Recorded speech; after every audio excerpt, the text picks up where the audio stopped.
പ്രധാനമന്ത്രി നരേന്ദ്രമോദിയുടെ മൂന്നാം വരവ് തൃശൂരിലേക്ക് എത്തുമ്പോൾ അദ്ദേഹം ഇതുവരെ എത്തിയ സന്ദർശനത്തിനേക്കാളും എല്ലാം പൊലിമ കൂട്ടുന്ന രീതിയിലുള്ള ജനപങ്കാളിത്തം ഉറപ്പുവരുത്താൻ ബിജെപിക്ക് കഴിഞ്ഞിരിക്കുന്നു. സംസ്ഥാന ബിജെപിയെ സംബന്ധിച്ചിടത്തോളം അത് ഏറെ അഭിമാനാർഹമായ കാര്യം. ലോക്സഭാ തെരഞ്ഞെടുപ്പിന്റെ വർഷത്തിൽ അദ്ദേഹം ഒരുപക്ഷെ അതിന് തന്നെ ഒരു കിക്ക് ഓഫിന് തുടക്കം കുറിച്ചുകൊണ്ടുള്ള ഒരു പ്രചാരണത്തിന് തുടക്കം കുറിച്ചുള്ള ഒരു പ്രഖ്യാപനങ്ങളിലേക്ക് കടക്കുമോ എന്നതുകൂടി രാഷ്ട്രീയ കേരളം ഉറ്റുനോക്കുന്ന നിമിഷം കൂടിയാണല്ലോ ഇത്. ഏത് രീതിയിലുള്ള പങ്കാളിത്തമാണ്, വലിയ രീതിയിലുള്ള ഒരു ആത്മവിശ്വാസം തെരഞ്ഞെടുപ്പ് വർഷത്തിൽ ബിജെപിക്ക് ഉണ്ടാകുന്നത് പ്രധാനമന്ത്രി നരേന്ദ്രമോദി വടക്കുന്നാഥന്റെ മണ്ണിലൂടെ സഞ്ചരിക്കുമ്പോൾ? തെരഞ്ഞെടുപ്പിന് മാസങ്ങൾ മാത്രം ശേഷിക്കെ അവരുടെ ഏറ്റവും മൂർച്ചയേറിയ വജ്രായുധമായ പ്രധാനമന്ത്രി നരേന്ദ്രമോദിയെ തന്നെ അംഗത്തിനിറക്കിക്കൊണ്ട് ബി.ജെ.പി. അവരുടെ ആദ്യ ചുവടുവെപ്പ് ഉറപ്പിച്ചിരിക്കുകയാണ്. നമുക്കറിയാം, ബി.ജെ.പിക്ക് ചവിട്ടി നിൽക്കാൻ ഉറപ്പുള്ള മണ്ണല്ല കേരളത്തിന്റെ ഇതുവരെ ഉണ്ടായിട്ടുള്ളത്. ആ ചരിത്രം മാറ്റാനുള്ള പരിശ്രമമാണ് കേരളത്തിൽ ബി.ജെ.പി. നേതൃത്വത്തിന്റെ ഭാഗത്തുമുള്ളത്. കേന്ദ്ര നേതൃത്വത്തിന്റെ പൂർണ്ണ പിന്തുണ കേരളത്തിലെ പ്രധാനപ്പെട്ട മണ്ഡലങ്ങളിലൊന്നായ തൃശൂർ കേന്ദ്രീകരിച്ച് ബി.ജെ.പിയുടെ പ്രവർത്തനങ്ങൾ തുടങ്ങാൻ പോകുന്നു. അവരുടെ ഏറ്റവും മികച്ച സ്റ്റാർ കാൻഡിഡേറ്റ് സൂപ്പർ താരം സുരേഷ് ഗോപിയുടെ വ്യക്തിഗത മികവും അദ്ദേഹത്തിന്റെ ആ സ്റ്റാർഡമും ആരാധക വൃന്ദവും അതെല്ലാം തന്നെ ഈ ഒരു പോരാട്ടത്തിൽ ബി.ജെ.പിക്ക് കരുത്തു പകരുമെന്ന പ്രതീക്ഷയിലാണ് നേതൃത്വം ഉള്ളത്. ഇന്ന് രാവിലെ മുതൽ സുരേഷ് ഗോപി തൃശൂരിലുണ്ട്. പക്ഷേ അദ്ദേഹം മാധ്യമങ്ങൾക്ക് മുമ്പിൽ പ്രത്യക്ഷപ്പെട്ടില്ല. അദ്ദേഹം മാധ്യമങ്ങൾക്ക് മുമ്പിൽ, ജനങ്ങൾക്ക് മുമ്പിൽ എത്തിയതാകട്ടെ നരേന്ദ്രമോദിക്കൊപ്പം അദ്ദേഹത്തിന്റെ തുറന്ന വാഹനത്തിലാണ്. അതാണ് ഈ സമ്മേളനത്തിന്റെ തന്നെ ഏറ്റവും വലിയ നാടകീയമായിട്ടുള്ള ഒരു നീക്കം. അല്ലെങ്കിൽ ഏറെ പ്രതീക്ഷിച്ചിരുന്നോ ഇങ്ങനെ ഒരു നീക്കം എന്ന് ചോദിച്ചാൽ, സുരേഷ് ഗോപി തുറന്ന വാഹനത്തിൽ നരേന്ദ്രമോദിക്കൊപ്പം പ്രവർത്തകരെ അഭിവാദ്യം ചെയ്യുമെന്ന് ബി.ജെ.പി. നേതൃത്വത്തിന് പോലും ഒരു ഉറപ്പുണ്ടായിരുന്നില്ല. ഏറ്റവും അവസാന നിമിഷമാണ് അത്തരത്തിലൊരു കാര്യം സംഭവിക്കുന്നത്. എന്താണെങ്കിലും തൃശൂർ കാത്തിരുന്ന ആ ഒരു നിമിഷം, തൃശൂരിൽ എത്തിയ കേരളത്തിന്റെ വിവിധ ഭാഗങ്ങളിൽ നിന്നും തൃശൂരിൽ എത്തിച്ചേർന്ന ബി.ജെ.പി. പ്രവർത്തകരെ ആവേശത്തിലാക്കി നരേന്ദ്രമോദിക്കൊപ്പം സുരേഷ് ഗോപിയും ഈ തുറന്ന വാഹനത്തിൽ ഉണ്ടായിരുന്നു എന്നത് വളരെ പ്രധാനപ്പെട്ടതാണ്, വളരെ ശ്രദ്ധേയമാണ്. നമ്മൾ കഴിഞ്ഞ 2 ദിവസമായി തൃശൂരിലെ ഈ സമ്മേളനത്തിൽ വലിയ പ്രഖ്യാപനങ്ങൾ ഉണ്ടാകുമെന്ന് പറഞ്ഞിരുന്നു. ഇതിന്റെ സൂചന എന്ന വണ്ണം ഇതാ സുരേഷ് ഗോപിയുടെ സ്ഥാനാർത്ഥിത്വം പറയാതെ പറഞ്ഞുകൊണ്ട് തന്റെ തുറന്ന വാഹനത്തിൽ ഒരുമിച്ച് നിർത്തി നരേന്ദ്രമോദി ഇതാ ഇപ്പോൾ പ്രധാന വേദിയിലേക്ക്, മഹിളാ സമ്മേളന വേദിയിലേക്ക് എത്തിച്ചേരുകയാണ്.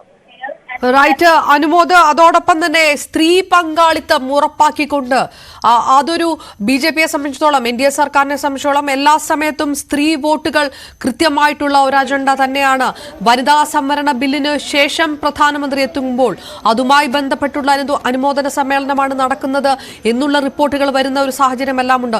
ഇതുവരെ ഉണ്ടാകാത്ത രീതിയിലുള്ള അഭൂതപൂർവമായിട്ടുള്ള ഒരു സ്ത്രീ പങ്കാളിത്തം ഉറപ്പാക്കാൻ കഴിയുന്നത് അതുപോലും വോട്ട് ബാങ്കിൽ വലിയ സ്വാധീനം ചെലുത്തുമെന്നുള്ളൊരു പ്രതീക്ഷ ബി.ജെ.പിക്കുണ്ടോ? ആ കാഴ്ച തന്നെയാണോ ഈ കണ്ടുകൊണ്ടിരിക്കുന്നതും വടക്കുന്നാഥന്റെ മണ്ണിൽ നിന്ന്? ബി.ജെ.പിയെ സംബന്ധിച്ച് ആത്മവിശ്വാസം നൽകുന്ന കാഴ്ച. ബി.ജെ.പിയുടെ ഈ ഒരു തെരഞ്ഞെടുപ്പിലേക്കുള്ള പോരാട്ടത്തിന്റെ ആദ്യ ചവിട്ടുപടിയിൽ തന്നെ അവർക്ക് ആത്മവിശ്വാസം നൽകുന്ന സാഹചര്യം, അതാണ് ഇവിടെ കാണുന്നത്. ഇന്ന് രാവിലെ ശോഭാ സുരേന്ദ്രൻ നമ്മളോട് സംസാരിച്ചപ്പോൾ അവർ പറഞ്ഞ ഒരു കാര്യമുണ്ട്.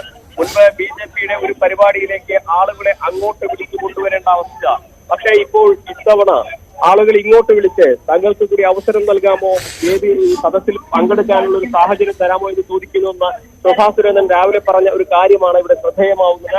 അതായത് കഴിഞ്ഞ നരേന്ദ്രമോദിയുടെ പ്രധാനമന്ത്രിയായതിനു ശേഷമുള്ള ഈ 2 ടേം ബി.ജെ.പിയെ സംബന്ധിച്ച് വളരെ പ്രധാനപ്പെട്ടതാണ്. രാജ്യത്തിന്റെ വികസനത്തിന് ഉപയുക്തമാകുന്ന രീതിയിൽ, രാജ്യത്തെ വീട്ടമ്മമാരുടെ, സ്ത്രീകളുടെ ജീവിതത്തിൽ മാറ്റം വരുത്തുന്ന രീതിയിൽ നിരവധി പദ്ധതികൾ, നിരവധി നയങ്ങൾ കൊണ്ടുവന്നുകൊണ്ട് ബി.ജെ.പി. അവകാശപ്പെടുന്നു.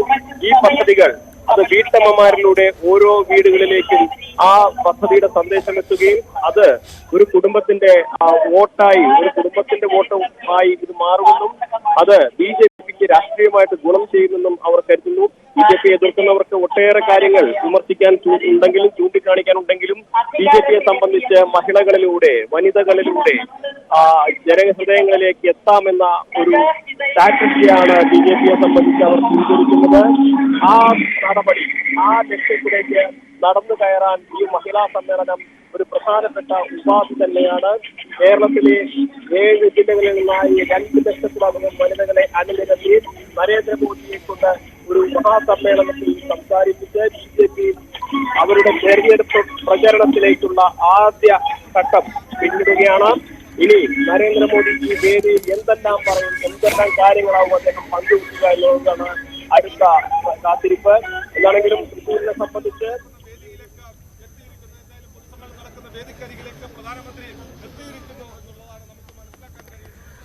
പ്രധാനമന്ത്രി നരേന്ദ്രമോദി എത്തിച്ചേരുന്നു.